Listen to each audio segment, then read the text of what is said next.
দেশজুড়ে হঠাৎ হামের প্রাদুর্ভাব, কেন বাড়ছে ঝুঁকি, কি করণীয়?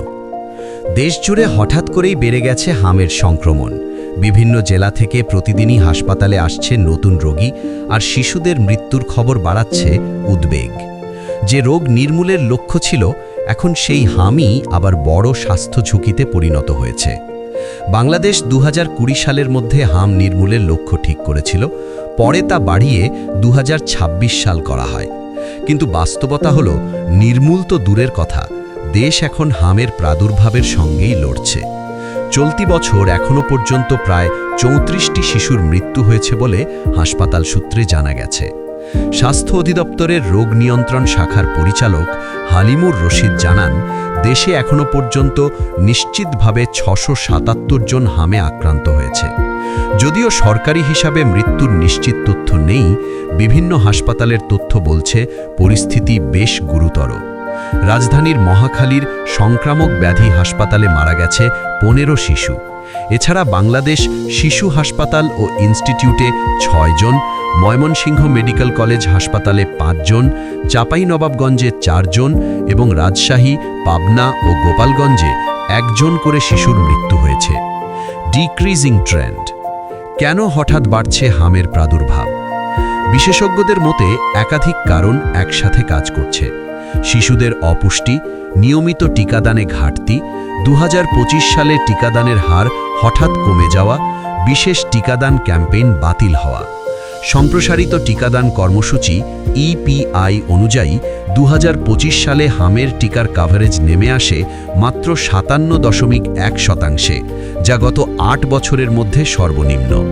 যেখানে 90 থেকে 95% কাভারেজ প্রয়োজন, সেখানে অনেক জায়গায় তা 70% নিচে নেমে গেছে। ফলে কয়েক লাখ শিশু টিকার বাইরে থেকে গেছে, যারা এখন সংক্রমণের সবচেয়ে বড় ঝুঁকিতে। ওয়ার্নিং: কতটা ভয়ঙ্কর এই রোগ? জনস্বাস্থ্য বিশেষজ্ঞদের মতে হাম অত্যন্ত সংক্রামক। একজন আক্রান্ত ব্যক্তি থেকে গড়ে 18 জন পর্যন্ত সংক্রমিত হতে পারে। বর্তমানে প্রথম ডোজ টিকা কাভারেজ 85%, দ্বিতীয় ডোজ কাভারেজ 82%, অর্থাৎ এখনও প্রায় 15 থেকে 20% শিশু টিকার বাইরে, যা ভবিষ্যতের জন্য বড় বিপদ সংকেত। বুম: টিকাদান কমে যাওয়ার পেছনের কারণ। 2025 সালে হঠাৎ করে স্বাস্থ্য খাতের সেক্টর প্রোগ্রাম বন্ধ হয়ে যাওয়ায় বড় ধরনের সমস্যা তৈরি হয়। ভ্যাকসিন পরিবহন ব্যাহত হয়, অনেক কেন্দ্রে টিকা পৌঁছায়নি, একাধিক টিকা সম্পূর্ণ ফুরিয়ে যায়। এছাড়া একই সময়ে পোলিও ক্যাম্পেইন চলার কারণে হামের বিশেষ টিকাদান কর্মসূচিও বাতিল করা হয়। ফলে অনেক শিশু টিকার বাইরে থেকে যায়। শিল্ড: এখন কি করণীয়? বিশেষজ্ঞরা পরিস্থিতি নিয়ন্ত্রণে কিছু জরুরি পদক্ষেপের কথা বলছেন।